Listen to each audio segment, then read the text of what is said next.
O argumento moral. Afirmação.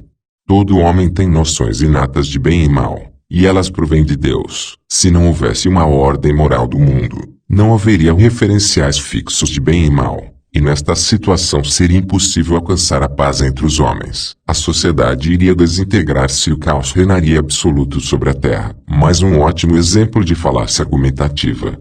Esta se chama declive escorregadio. Ora, é óbvio que, se todos fossem dotados de noções morais inatas, haveria concordância quanto a muitas questões que hoje permanecem mal resolvidas, e isso mesmo entre os indivíduos religiosos.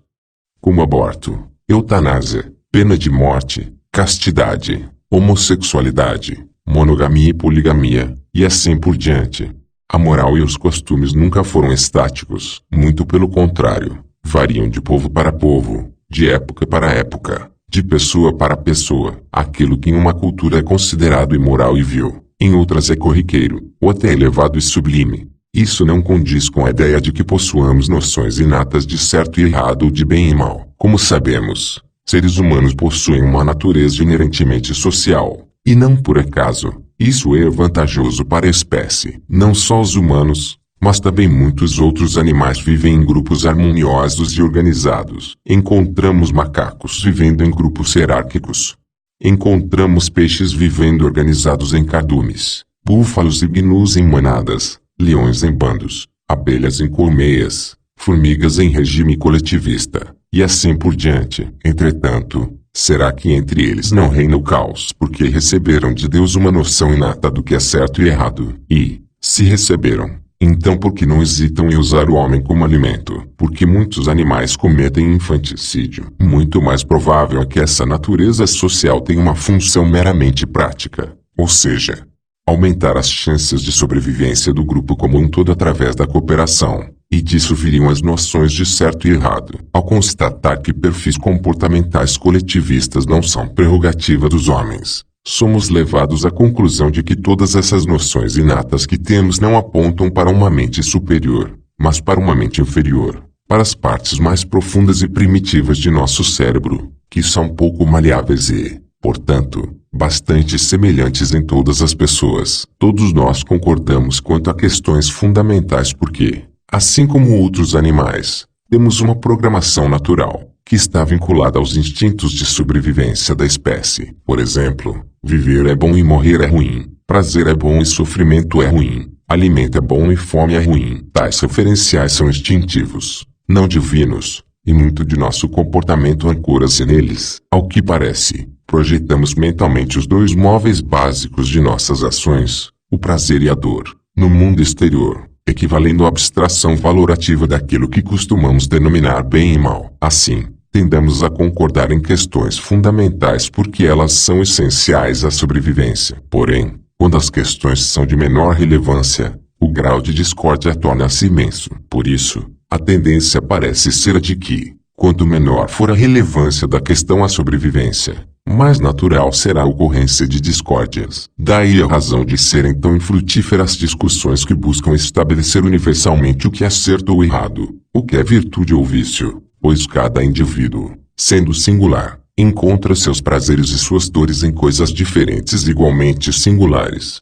mas proporcionalmente mais semelhantes quanto mais fundamentais forem à sobrevivência, como já foi salientado. Ademais, a realidade nos mostra que tanto ateus quanto religiosos são capazes de escolher seus próprios valores independentemente, e ambos podem viver muito bem, mesmo sem seguir as mesmas regras de comportamento, ou seguindo as mesmas, por motivos diferentes. Bertrand Russell também contestou esse argumento evidenciando aquilo que embaralha de modo oculto. Segundo ele, o raciocínio do argumento moral diz que devemos crer em Deus porque, caso contrário, não nos comportaríamos bem. A primeira e maior objeção a esse argumento é que, no melhor dos casos, não pode provar que há um Deus, mas apenas que políticos e educadores devem tentar fazer as pessoas pensarem que há um. É uma questão política, e não teológica, se isso deve ser feito ou não. Esse argumento é do mesmo gênero daqueles que sustentam que as crianças devem ser ensinadas a respeitar a bandeira nacional. Um homem com um mínimo de religiosidade genuína não ficará satisfeito com a ideia de que a crença em Deus é útil. Ele desejará saber se,